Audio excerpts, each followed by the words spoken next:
Labdien! Šī ir kārtējā podkāsta rakstniecības virtuve epizode. Un šodien pie mums viesos ir sens kolēģis, labs draugs Pāvils Raudonis, kurus pazīstu jau gadus 30. Epizodiski satiekamies dažādos radošos pasākumos. Un esam arī kopā strādājuši pie Latvijas leģendām, pie tāda projekta. Jā. Kopā rakstījuši dažādas pētījumus par varenām personībām. Jā. Saki kā tev tā sanāca, ka tu, teiksim, būdams sabiedrisko attiecību speciālists un arī darbodamies televīzijās un kur tik ne, kā tu pievērsies prozai? Es saprotu, ka tā pirmā prozas grāmata iznāca tikai 16. gadā, ja? Pirms Um, 10 gadiem. It kā rakstīts, ka pirms 10 gadiem stāsts Andris Bērziņš. Nē, tas tur nebūs gluži precīzi. Pirmais mans stāsts, kas tika publicēts, bija 89. gadā, kas bija Liepājas rajona avīzē. Tur arī dzejs bija, un tad dzejs bija ļoti daudz publicēts dažādos izdevumos, bet pirmā proza iznāca 2011. gadā. 2011. gadā stāsts par mestru Pletenbergu. Tas ir pie Latvijas Latvijas leģendām, leģenda. tev bija iekšā. Jā. Latvijas leģendās, es to Pletenbergu lasīju, tas bija tāds, jā, pārliecinoši, tomēr izcila personība. Bet tā doma tāda, ka tu, teiksim, iesiti roku, jeb iesildījies Latvijas leģendās, un tad jau tu, teiksim, atvēzējies uz tādām jau atsevišķām grāmatām, lielākām grāmatām, un 18. gadā iznāca piezīmes par partizānu karu, Ēles ķēķa aizdurvēja. Ja, tad tev partizāni nelika mieru, Tieši tā. var sakot, aprakstīt, radoši apcerēt to visu. Pastāst, kā tu tam nonāci? Redzēji, vispirms man ārkārtīgi nepatika, ka visu laiku runāja tikai par latviešu brīvības cīnītājiem, ka tie ir meža brāļi. Vienvārds sakot, pēc Otrā pasaules kara Krievu varai bija ļoti svarīgi pārliecināt, ka ka latvieši nav pretojušies, ka viņi labprāt ir uzņēmuši Krievus un nekādas pretošanās un cīņas nav bijušas. Nerunājot par Kurzemes cietoksni, ko viņi sauc par Kurzemes katlu, un mūsu partizāni, kuri būtībā cīnījās līdz 53. gadam, 1953. gadam. Tik saukt tikai tādos nicinošos vārdos, meža brāļi, bandīti un tam līdzīgi, lai nebūtu jāatzīst, ka šeit bija īsts partizānu karš. Bet tāds tas bija. Un lūk, šī pēc vēsturiskām piezīmēm, kuras tur kaut kādā abrīnojamā kārtā nonāca pie manis. Es kādreiz biju Liepājas vides aizsardzības kluba prezidents. Un tad tur man cilvēki uzticējās un bija atnesuši tādas piezīmes, ko bija atraduši ar roku rakstītas, ieliktas tādā kapsulā. Tas bija tā kā no kāda zemnīcas, ja no tās. Nē. Es izstāstīšu tā, ļoti ātri mēģināšu, lai tā ilgi neaizkavētu cilvēks. Liepājas pusē bija tāds paradums, ka visi krievi, kas precējās, un kas bija diezgan daudz Liepājas pilsētā, gandrīz puse. Tad, kad laulājās, tad viņi gāja likt ziedus pie Ļeņina pieminekļa. Ar latviešiem pie Bernātiem bija palicis viens piemineklis, kur bija čakstas vārdi. Šeit jābūt kurortam. Pilnīgi smieklīgi no mūsdienas skatoties. Kas tur tāds pa lielu pieminekli? Bet tas bija latviešu piemineklis, kas bija palicis no Latvijas laikiem. Un lūk, latvieši tajā, kad precējās kāzas jau kādreiz taisīja tāds grandiozāks, un lai tur paspētu sagatavoties, tad bija jābrauc jaunavalātājiem tādā ceļojumā. Un aizbrauc līdz Bernātiem. Un tur pie tā pieminekļa raka zemē zīmīti. Tādu, ko katrs vēlētos, kas tur būtu. Un vienu rokot bija atrakuši tādu kapsulu, kas bija šāviņa čaulā aizkapsulēt un atrast tās piezīmes. Un, protams, tajā laikā jau tādas nedrīkstēja vilkt ārā. Bet tad sākās tie atmodas gadi, mums bija vidas aizsardzības klubs, kā tā lielākā masas kustība tajā laikā. Es Un arī tāpēc tur, man es cilvēki arī tur biju pazina. 16 gados, jā. Jā, un zināja, ka es esmu dzejnieks un rakstu, un atnesa pie manis tās piezīmes, un reka tās arī noderēja. Un man pašam pa lielu pārsteigumu šī grāmatiņa mazā, kas saucās Elas ķēķa aizdurvē, ir Amerikas Kongresa bibliotekā, atrodas krājumos, un man pašam par to ir liels pārsteigums Viskonsīnas vēl universitātē, jo liekas, kā tad viņi tur lasa? Tā grāmata jau ir latviski. Bet redz, ir un lieto. Un tur arī atzīmēts tajā katalogā, protams, es esmu ieliks kā tāds autors un atzīmēts, ka es esmu antikomunists, speciālists par partizāniem, un ar to es ļoti lepojos, ka es esmu atzīmēts. Vai tu tur kaut ko radoši arī piepini klāt, vai tas ir tikai tu literāri pārstāstītās tās atrastās piezīmes? Es literāri pārstāstīju, bet, protams, tas ir literatūra.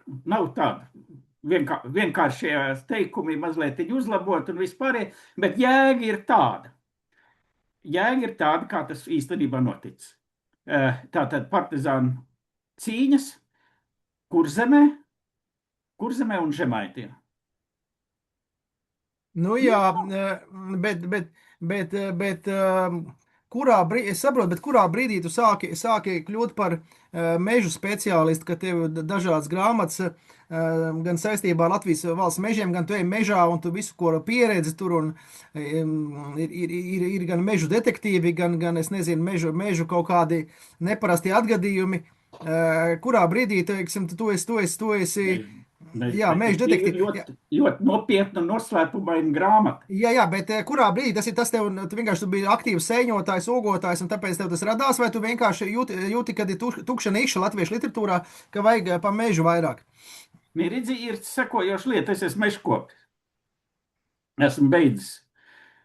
Man ir mežkopja izglītība, biologa mežkopja. Kuru tu pabeidzi? Es beidzu Aizupas meža tehniku. Jā, es zinu, tas ir Tukuma novads tagadējais, jā. Tagadējais Tukuma novads, tajā laikā bija Tukuma rajonas, blakus Vānai. Esmu tur ciemojies, zinu. Jā, un tad tur, vienvārds sakot, pabeidzu izmācījos mežkopja izglītību, pirmo ieguvu. Protams, arī esmu nostrādājis pa mežkopi.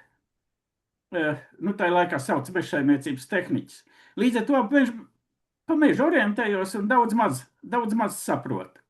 Tāpēc arī var rakstīt. Gan esmu aprakstījis tur, gan, protams, kā savus piedzīvojumus. Es esmu atradis mazāko Latvijas zīdītāju dzīvnieku, kāds iespējams.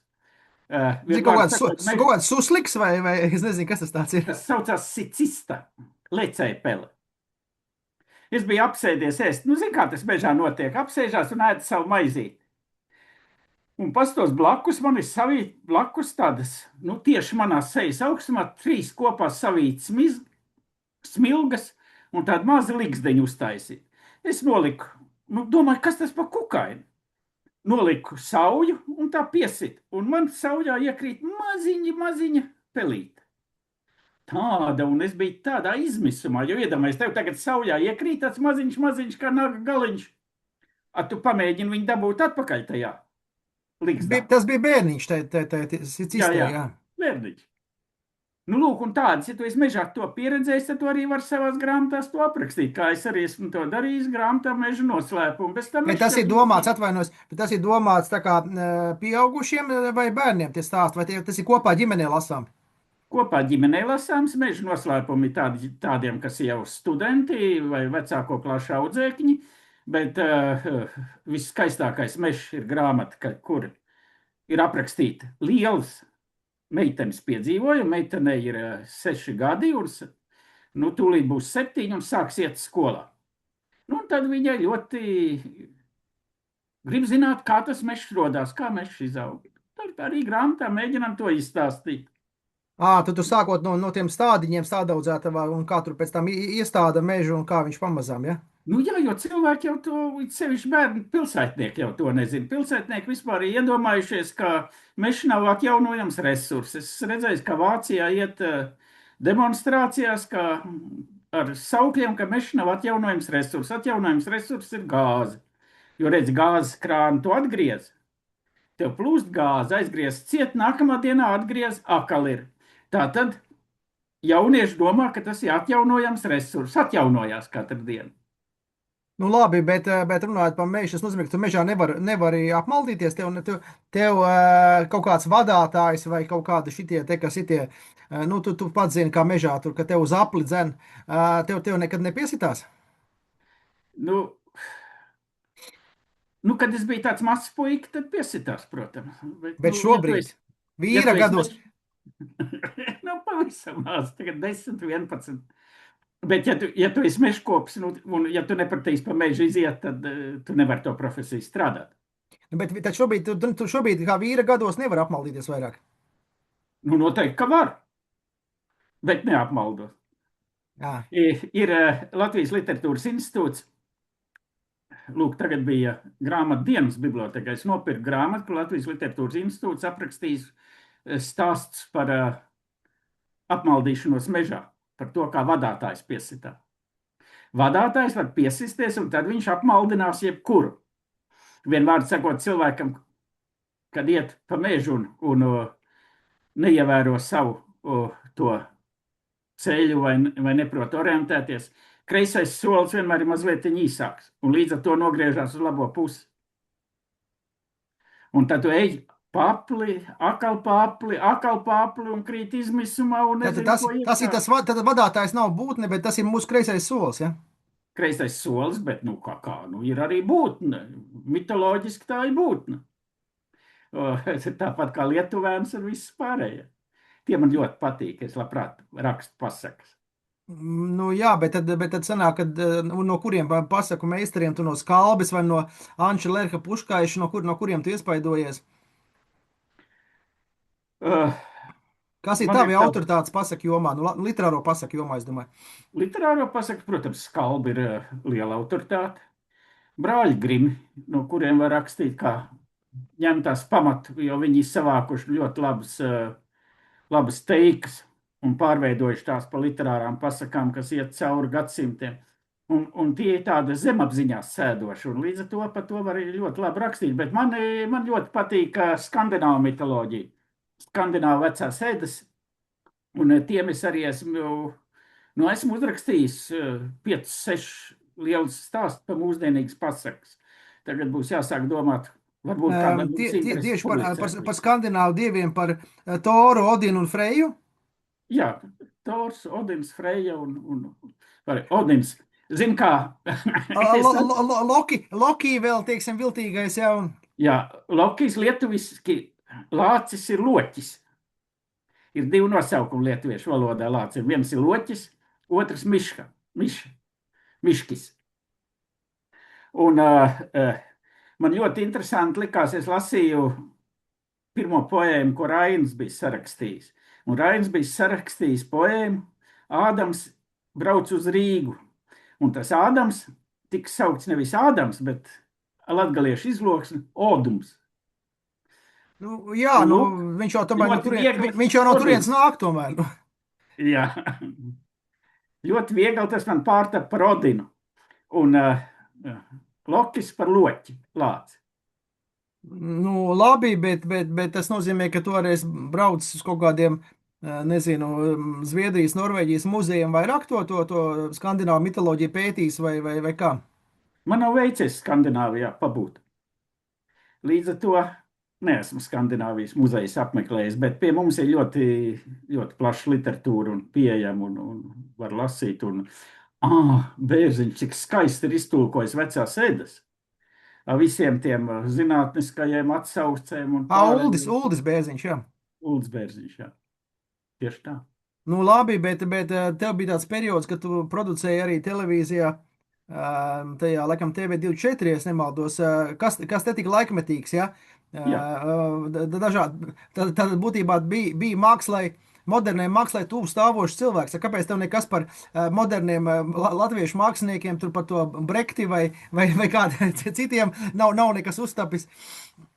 Redzi, ja tu vari, kā lai tev saka, ja tu vari pateikt dzējā, tev jārunā dzējā. Ja prozā, tad prozā. Ja tu vari multimediāli taisīt filmas, vislabākais liekas, tad jātaisa filma. Kāda tev jēga to pēc tam pārveidot citādākā veidā? Kā varēja tas strādāt? Un bija interesanti.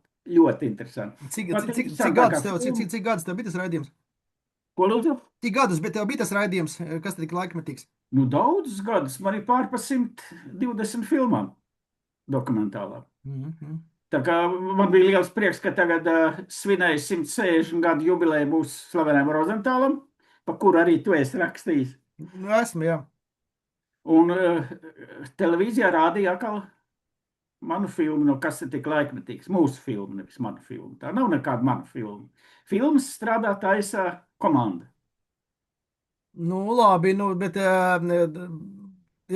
jautājums ir, nu, tu tomēr tu liecies tāds ļoti racionāls cilvēks, intelektuālis, kurš daudz lasa, kuram ir tāda saimnieciski tehniska izglītība, kurā brīdī, bet lai būtu literāts, mazliet vajag to bizdings, ja, to kaut kādu to klikšķi, ja. Kur paliek tavs racionālais prāts tajā brīdī, kad tev nāk kaut kāda literārā dvēsma, ja?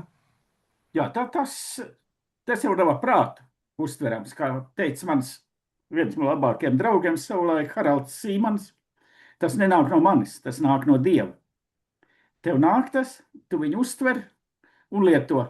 Un viss, kas tev ir pārmēr racionāls, atslēdz nost uz to brīdi, kad to radošo darbu nodarbojies.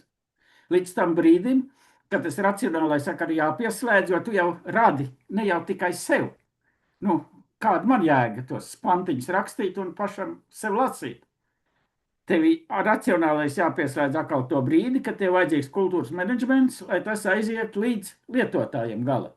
Līdz lasītājam, skatītājam vai klausītājam, ja tas ir dziesma pārtapus. Tev ir arī kāda dziesma? Kora dziesmas un ērģeļu dziesmas. Ir arī dažas estrādes, bet tās bija... Ar taviem vārdiem, ja? Jā. Es pats nerakstu. Bet tad jau tev nāk arī tas patapinājums. Ne patapinājums, bet tas akalā par to izpildījumu radiostacijas. Jā. Tas ir pilnīgi brīnišķīgi, jo es caur to uzzinu, kas jākal izmantojas manas darbus. Jo tā summa jau, ko tur maksāja tāda par to vienu darbu, tas ir diezgan, nav ievērojama un arī nav vajadzīgs, lai viņi būtu ļoti ievērojami. Nu, kafija sanāk. Jā, bet kā sanāk, tā sanāk. Saimniecībā noder arī mazas summiņas. Bet tas galvenais ir, ka tu uzzini, kur kāds jākal izmantojas tavu darbu. Tā kā tagad ir skolniekiem tajai darba grāmata, darba burtnīca literatūras. Es atkal uzzināju, ka ir paņēmuši no manas stāsta saulmīļiem un, ne no saulmīļiem tas pārtap, tas ir tāds komiks man izdots. Kurā brīdī tas iznāca? Šitādas nebija redzējis. Tas ir iznācis gadus 11 gadu atpakaļ. Nu tad ir sen, jā, to es nebiju pamanījis, jā. Ir sen, bet tas ļoti labs ir skolniekiem, bērniem viņas patīk. Un lūk, tas ir oriģinālās stāsts saucās Priežuks, jeb leģenda par Rīgas priedi, un no tā ir paņemts literārais darbs, literārie fragmenti un ielikt skolēniem tajā, literārajā burtīcā, par ko es ļoti priecājos. Jo ārkārtīgi patīk bērniem rakstīt. Tu esi skolu apritē, jā, bet tas nozīmē, ka tas ir tāpēc, ka tev jau tomēr arī tādi pieklājīgi vīra gadi, 60 plus, un tad, ja tev gribās arī laikam tās bērnības, jaunības atmiņas atcerēties, kā tu ar puikas acīm skatījies, teiksim, uz pasauli. Tas ir ļoti svarīgi. Man ārkārtīgi patīk ir tāda literatūras arī bērnu rakstniece Katrīna Randela, kur ir literatūras kritiķe, un viņa, ja es drīkst nocitēt vienu fragmentu, kas paskaidro, kāpēc ir ļoti svarīgi rakstīt bērnu literatūru. Droši. Tad viņa saka tā, Grāmatas bērniem ir īpaši sarakstīts, lai tās lasītu tā sabiedrības daļa, kurai nav ne politisks, ne ekonomisks ietekmes. Cilvēki, kuriem nav naudas, balss tiesību, kontrolas pār darbu vai kapitālu vai valsts institūcijām, kuri pārvietojas pa pasauli apzinoties savu ievainojamību. Pielietojot to pašu mērauklu, tie ir arī cilvēki, kuriem vēl nav obligāti darba pienākumu. Nav iemaņu uzspiest savus aizspriedumus citiem cilvēkiem un pašiem sev sagādāt liekus sirdsēstus. Nu, labi, Vienmēr labi. saka, tie bērni. Es saprotu, tas nozīmē, ka tu tagad nākamais, uz ko tu pretendēsi, būs Astrīdas Lindgrēnas prēmija. Es domāju, bērnu literatūrā. Tas ir tas, uz ko tu tēmēsi. Nē, redzi, ir mana pārliecība. Es arī ar sportu kādreiz esmu nodarbojies, un man ļoti patīk sacensties un viss pārējo. Bet māksla, kino, literatūra, mūzika, dzēja, tās nav sacensības. Tur nevajag cīnīties par kādām prēmijām. Mūs nevar abus salīdzināt literatūrā. Nē, Kurš protams. no mums ir pirmais? Mēs esam blakus. Mēs ejam kopā. Nē, nu kā, mēs esam vienaudži, nu, teiksim, viena laikmeta literāti. Nu, teiksim, tieši tā. mūs var skatīties kontekstā ar mūsu laikmetu, ar to, ka mūs ir iespaidojuši gan 80. gan 90. gadi un tā tālāk. Ja, un, teiksim, neatkarības atjaunošana, protams, tas ir kaut kādu, nu, mēs taču neesam padomi kolhozu apjūsmotāji, ja, bet tas mums par laimi ir aiztaupīts. Ja. Nē, padomju laikā es nemīlēju padomju varu, un viņi nemīlēja mani. Tas bija skaidrs zināms.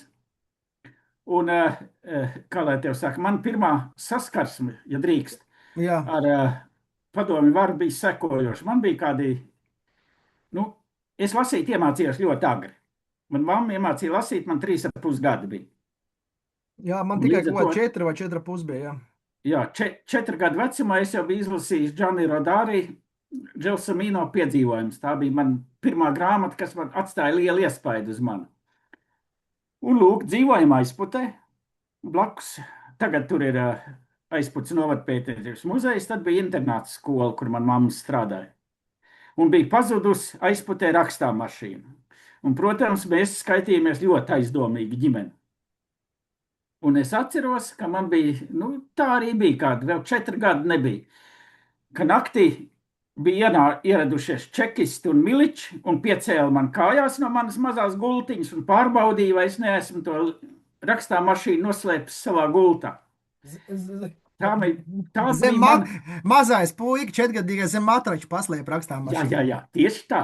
Un to es kā tagad to atceros, kā es stāvu pie tās gultiņas, nobijies no tiem unkuļiem, ko viņi tur tā ir un kāpēc viņi plēš man gultiņu kopā. Nu, labi, un pēc tam, nu jā, un pēc tam tu kaut kāds arī klausījies Amerikas balsi un bija disidents, ja tu rakstīji kaut kāds vēstules, teiksim, sūtīji uz rietumiem, ja?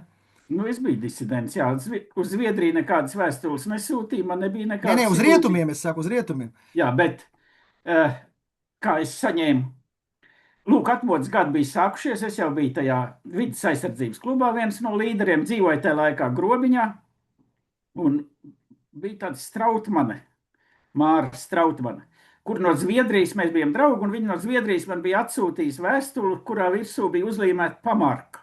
Ja tu zini, kas ir pamarka, tas ir tāds, nu, markai blakus, kas ir, nu, tiek apzīmogot, un viss tiek pielīmēts vēl kaut kāds pamarka ar vēstījumu, un tas bija Andreja Eglīša svešais cirvis cērt un cērt. Un iedomājies, ierakstīt vēstuli un pasniedz. Viņš bija kā bubulis, padomu varēja. Jā. Un iedomājies, kā pasniedz man nes no tādām trīcošām rokām dod, jo tādu viņa vēstuli nebija redzējis, kur rakstīts virsū svešais cirvis cērt un cērt.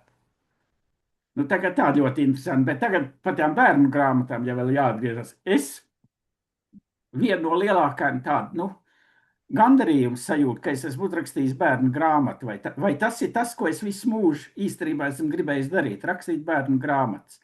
Jo man ārkārtīgi iespaidoja bērnībā literatūra.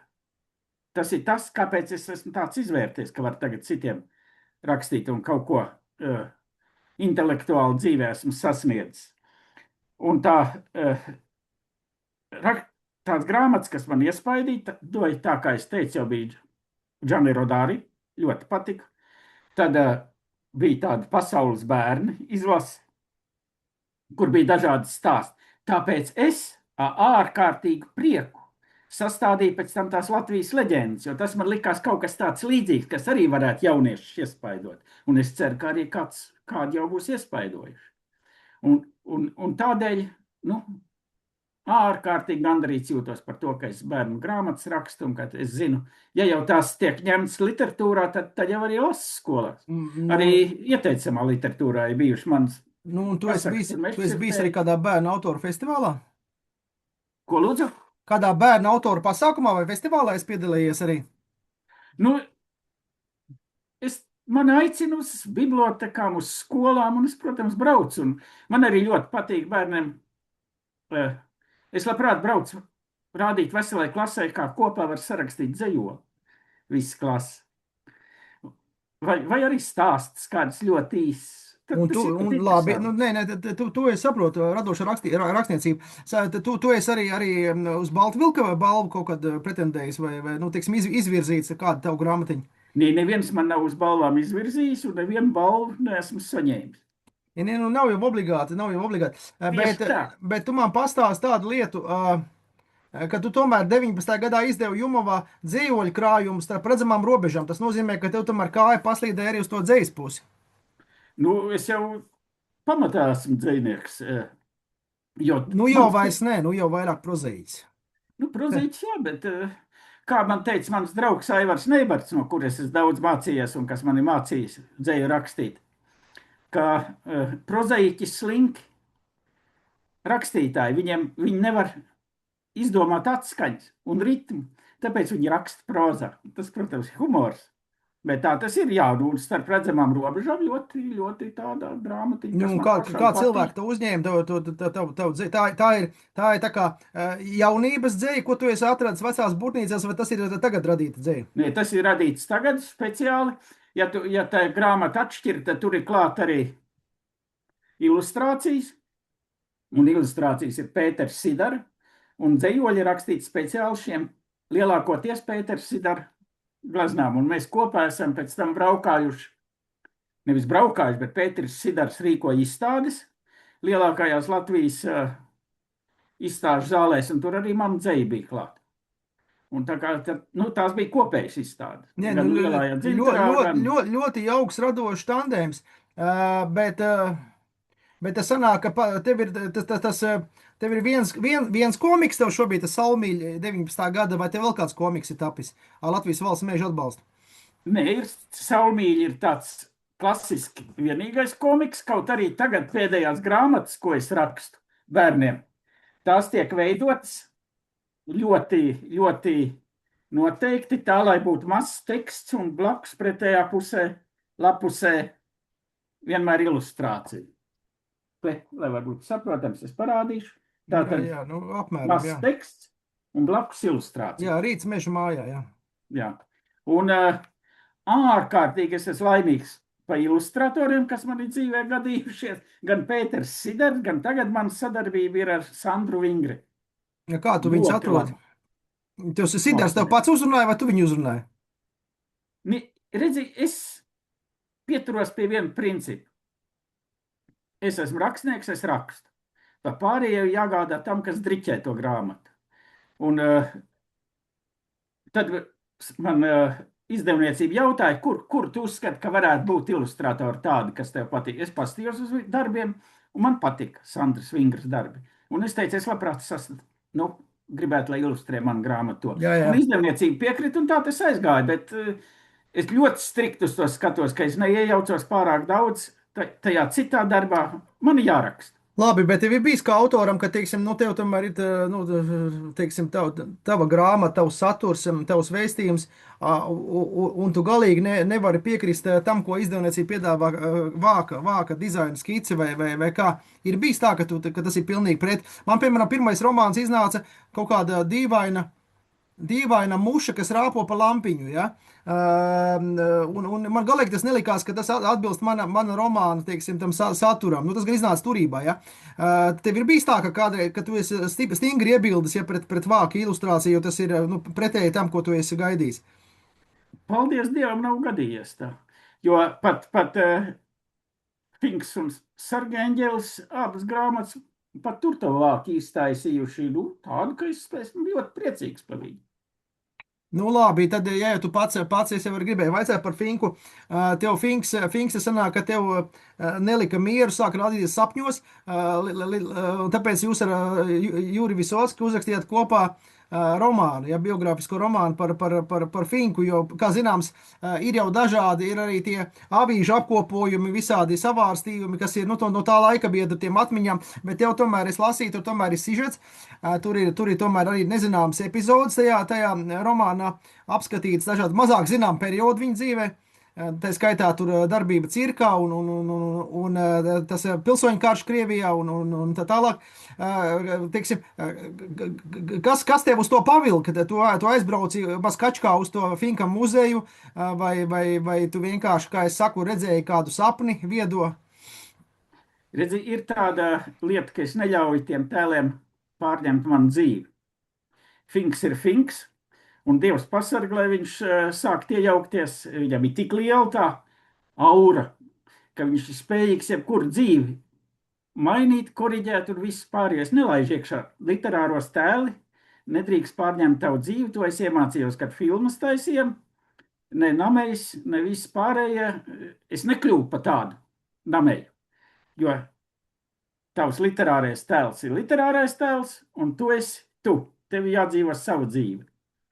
Bet, protams, tas nav īsti autobiogrāfisks romāns. Tas ir tāds Nē, nu, biogrāfisks. maģiskais realisms. Nu jā, tas ir tāds Julio Cortasārs, ja, teiksim, tur stikla, nē, nu, tiešām, kā saka, Latīņamerikas maģiskais realisms, jā.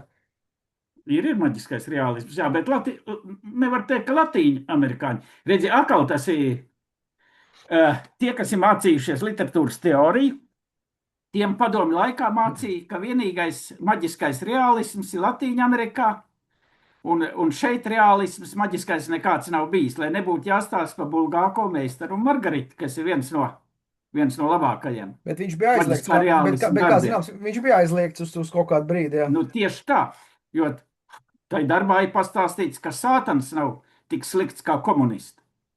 Nu, jā. Kas tad tai laikā tādu varēja mācīt un stāstīt? Ja, labi, bet par to Finku, tad sanāk, ka tu kaut kādā, arī kaut kādos tur muzejos, arhīvos rakājies. Tur ir tādas lietas, kas nav iepriekš presē izskanējušas. Jā, protams. Darbs arhīviem man vienmēr ir paticis. Un bija jāsauc diezgan daudz, bet paldies Dievam, Jumava bija ļoti daudz jau arī iepriekš strādājusi ar tiem tēmām. Es zinu, jā. Un līdz ar to bija no Rīgas gaišreģis Ežens Finks vairākos atkārtojumos iznāca Jumavā iepriekš, jā.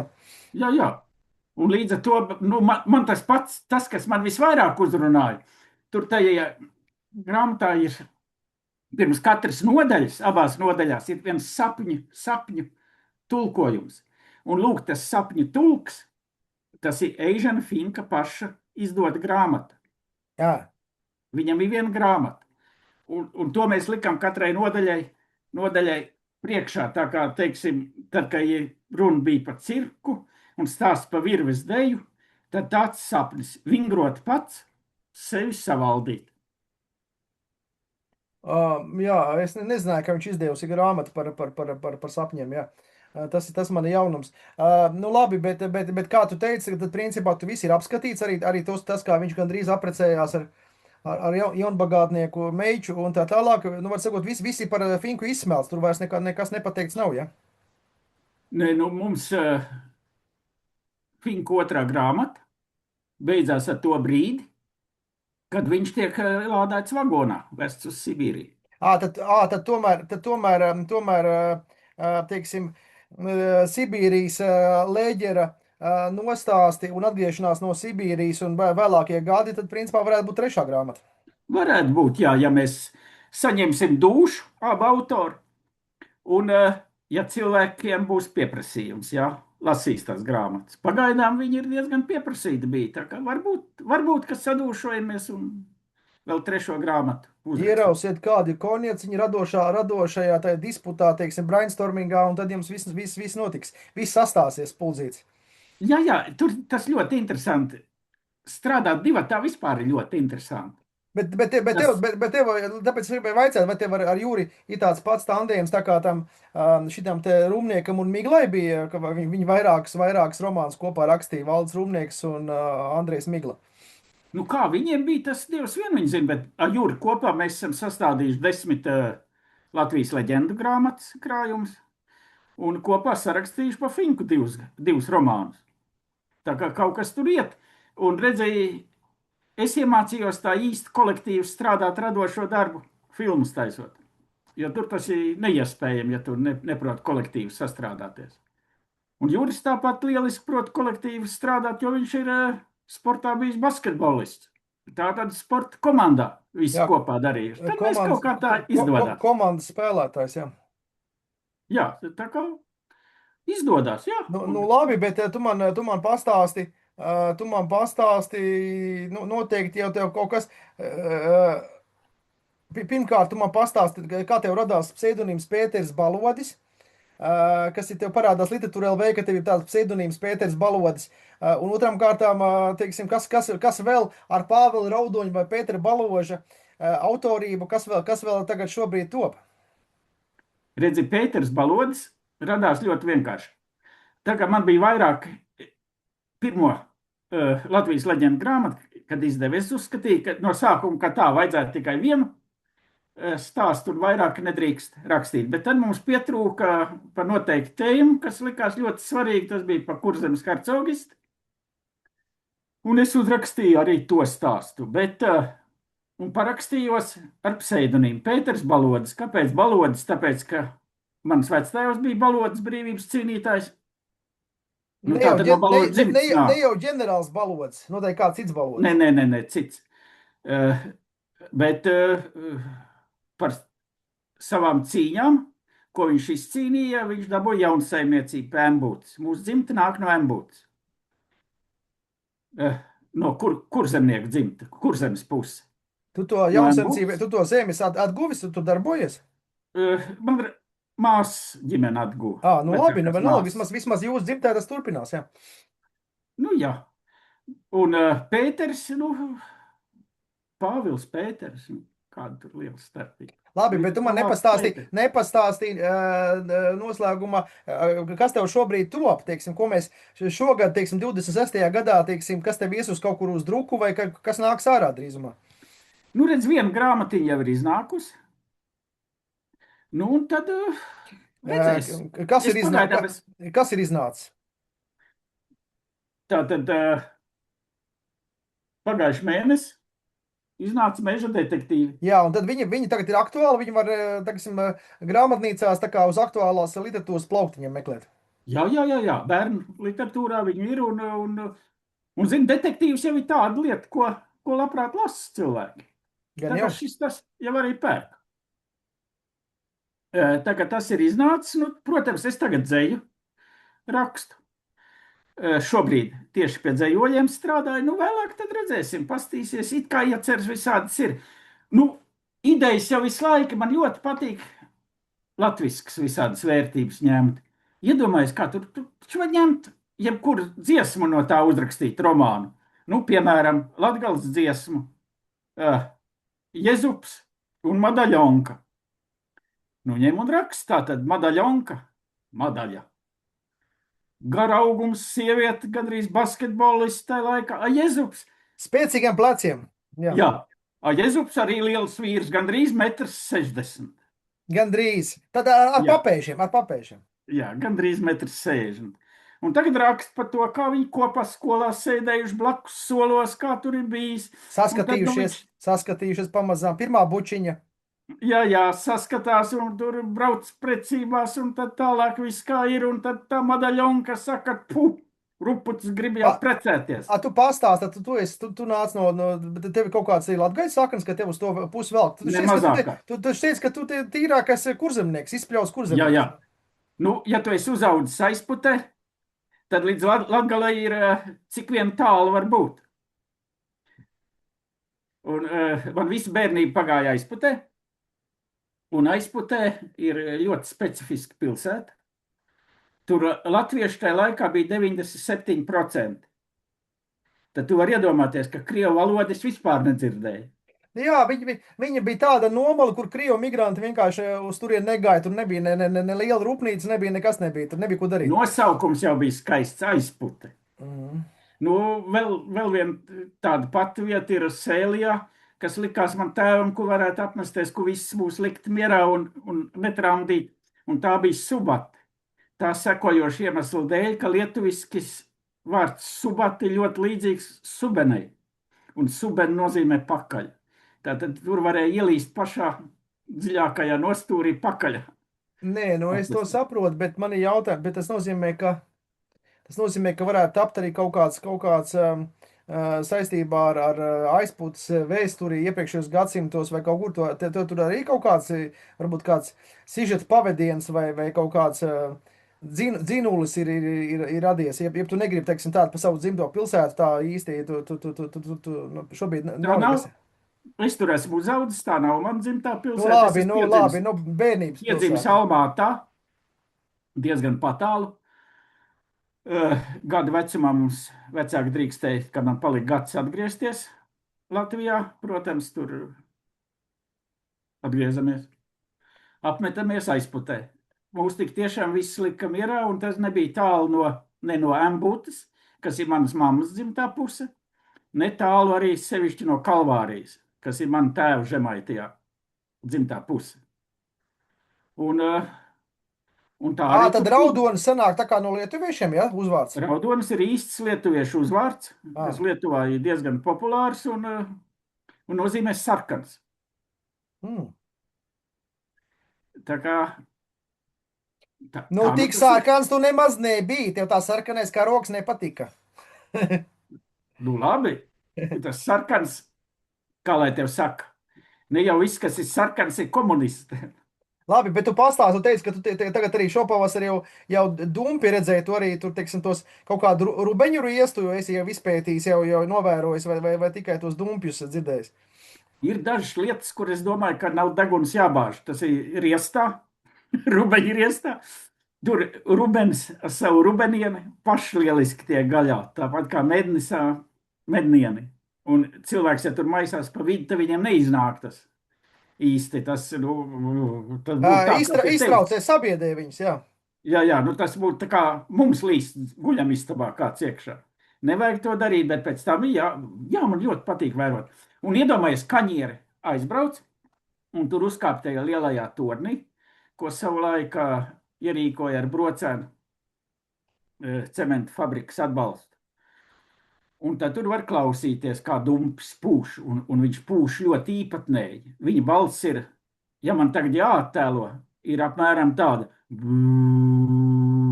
Tā ir kā lokomotīvas taura pūš. Jā, ļoti interesanti, tiešām, jā.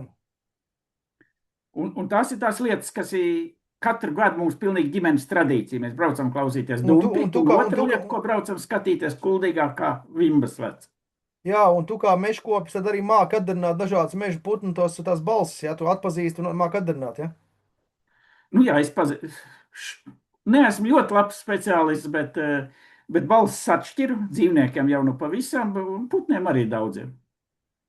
Bet ornitologi zina labāk. Tad varētu tapt kāda grāmata, teiksim, par to, kā atpazīt putnus mežā. Zini, tas, kas man aizrauj, ir sekojoša lieta. Ir man no lielajām dzīvajām būtnēm patīk, protams, dzīvnieki. Otrā lieta ir augi. Un tad ir trešā dzīvnieku lielo dzīves būtņu grupa, kas ir sēnes, kas nav ne dzīvnieki, ne augi. Un iedomājies, ja mēs turpināsim un vēl kādus, nezinu, kādus 100 gadus darbosimies ar internetu, varbūt mēs sasniegsim sēņu līmeni interneta ziņā. Sēņu internetā var apmainīties ne tikai ar informāciju, bet viņi savā starpā apmainās arī ar barības vielām, ar vielām, kas ir vajadzīgas barībai vai medicīnai. Nu, it kā koku saknes to pašu dara, ja? Koku saknes to nedara. Viņas nevar to izdarīt bez sēņu palīdzības. Viņi sadarbojas ar sēnēm. Jā, micēlijas ir tas, kas sēņu hifas caurauž visu dzīvo, kas ir uz planētas. Un vēl tālāk viņas apmainās arī starp okeāniem, ar kontinentiem. Kā tas ir Okeāni viņiem nav iespējams? šķērslis. Vai tā viņas māk peldēt tās sēnes? Ne, viņām nevajag peldēt, viņas prot lidot. Vējš aizpūš. Sporas ir tik sīkas, paceļās gaisā, un pēkšņi mēs Vērmaņu dārzā atrodam dzīslu kādu beku, kam vajadzētu augt Kanādā. Ne jau nu kāds tur viņus sēja vai kā. Tas ir pilnīgi tāds uzreiz pasaka sēnes ceļojums, jā, no Kanādas uz Vērmaņu dārzu. Jā. Bez tam, es arī pilnīgi saprotu, ka sēnē mēs liekamies galīgi primitīvas būtnes, jo gan par to internetu, gan viņām ir dzimumi ievērojami vairāk kā mums, līdz 111 dažādi dzimumi. Kāpēc viņām sēnēm tik daudz dzimums vajag? Jo attīstītāka būtne, jo viņai ir vairāki dzimumi, un pie tam nevis tādi sociāli konstruēti, bet īsti dzimumi. Vienvārds sakot, viņas valoda, kā viņas sazinās savā starpā, ir ķīmiskie signāli. Un līdz ar to, tad, kad sēņu hifa uzdurās citai hifai, tad viņi apmainās ar ķīmiskām vielām, kur noskaidro, kāda katram ir dzimums. Var draudzēties vai nevar draudzēties. Nu labi, tad noslēgumā, ko es tev nepavaicāju par tavu rakstniecības virtuvi, vai tev ir kaut kāds reglaments, ka tu rakstīji, kā tu tagad strādā pie dzējoļu grāmatām, tu katru dienu 6 stundas slīpēji dzējoļus, vai tu vienkārši sēdi zem koka uz soliņa, gaidi, ka tev dzējolis atnāks, kāda ir tev tā rakstniecības, tas tā, nu, teiksim, ne tehnika, bet, nu, paradumi, nu, kurā brīdī tu visu radi? Nu, pats galvenais ir censties katru dienu uzrakstīt kaut rindiņu. Katru dienu. Neizlaižot nevienu. Svētdienas, jā, svētdienas strādāt ir grēks. Svētdienas nestrādāju. Bet tā cenšos kaut rindiņu, pat tad, ja es vācu informāciju vai kaut ko meklējis, teiksim, par to, kāda interesanta lieta atklājas, ko man vajag uzzināt, kāpēc tas tā notiek. Kāpēc, teiksim, pavasarī, kad nāks salnas, jāapliek pumpuri ar ūdeni, lai nenosaltu. Viņi sasalst ledū. Liekas, ka tad viss ir cauri. Kā viņi var izdzīvot? Ko tas ūdens dod? Kā viņš cukuru, kas uztur siltumu, aug pumpurā, piedabū viņu, izdalīt siltumu, lai nenosaltu tas pumpuri. Nu, tādas interesantas lietas. Un tad, lai to uzzinātu, tur tik tiešām ir ļoti daudz jāpēta, jālasa termodinamiskie likumi un viss šitādas lietas. Bet vienalga arī tai dienā ir jāmēģina uzrakstīt kaut rindiņu. Kaut īsts, kaut kāds dzejolītis, nu, kaut vai aizskrēja vasara, kā pa vaigu vasara. Tā man pēdējais jautājums. Ko tu saki tādiem skeptiķiem, kas saka, ka pasaulē jau ir pārāk daudz sacerēts arī latviešu grāmatas, un kurš to visu var izlasīt, un esot grāmatu plūdi, un tāpēc nemaz nevajag neko jaunu radīt. Ko tu šādiem skeptiķiem atbildi, kad viņi saka, ka esot pārāk daudz latviešu grāmatu? Lai viņi paskatās uz mūsu jauniešiem. Mūsu jaunieši lasa, katrā ziņā lasa daudz vairāk nekā lasīja manā laikā bērni. Vairāk, kvalitatīvāk, vismaz es skatoties uz savu dēlu un to kompāniju, kādā viņš atrodas, tur gan viņa draugi ķirķis, gan meļķi, gan vispārēji tādi jau kļuvuši par tādiem dzīvniekiem, ka man ir prieks uz viņiem skatīties. Ne tikai skatīties, viņu darbus lasīt. Un ja cilvēks atteiksies no lasīšanas, viņš kļūst truls un stulbs. Kāpēc? Tāpēc, ka prāts ir tā ierīkots, ka, lai kļūtu intelektuāls un kaut ko darītu un prāts attīstītos, vajag vai nu nodarboties ar rokdarbiem, adīt, tamborēt, likt lego klucīšus. Nākamais, kas ir pats galvenais, tā ir lasīšanas spējas. Tātad iemācīties, atpazīt burtus, ciparus un viņus lietot, lasīt. Tas ir vesela prāta spēja. Trešais ir kolektīvās sporta spēles. Tikai šīs 3 savienojumi kopā, ja tu proti kaut ko ar rokām pats darīt, ja tu proti lasīt, uztvert informāciju un sadarboties kolektīvi, tikai tad cilvēks var attīstīties. Mēs Latvijā nekad nekļūsim pa labu nāciju, pārtikuši un bagātu, ja mūsu bērni nelasīs. Bet ko viņi lasīs, nu, par to tev jāparūpējās un mūsu draugiem un man. Jā, nu, mums ir jārada, jā. Tad noslēgumā es tad, ņemot vērā, ka tu tikko teici, ka tu strādā pie jauniem dzējoļiem, man arī ir šādas tādas idejas, ja dzējas jomā, ka varētu 7. dzējas grāmatu šogad sarakstīt. Es jau pat esmu reģistrējis nosaukumu, sauksies Sīviete 5 gadalaikiem. Jo 5. gadalaiks, kā zināms, ir mīlestība. Jā. Nu jā, un tā kā mēs varbūt varam dzējas dienās kaut kādu kopīgu pasākumu kaut kur sarīkot. Jā, Varam gan. Un man te ir kāpēc ne? piemērot dzējoles noslēgumam. Man patīk rakstīt triolets un sonets. Un man ir Droši. triolets par beigšanu. Ja tev vairāk nav ko teikt, laiks ir uzstāšanos beigt. Ļauj ar ziediem sevi sveikt, ja tev vairāk nav ko teikt. Paliek sirdī prieks un sūrums, ko dod lasītāji tūms. Ja tev vairāk nav ko teikt, laiks ir uzstāšanos beigt. Nu jā, tad uz šo priecīgo dzējoli mēs tad sakam paldies Pāvilam Raudonim, kurš nav Rihards, viņš tikai no Riharda datora ir iegājis Zoomā. Jā, tas man dēl. Jā, un šis bija Rakstniecības virtuves tātad epizode kārtējā. Skatieties, abonējiet, sekojiet, arī komentējiet, vēlams arī komentēt, kurš autors jums patīk labāk, no kura podkāsta, un uz tikšanos nākošajos podkāstos. Jā, un paldies visiem, kas skatījās, klausījās, un priecīgs Lieldienas, kur stojās. Jā.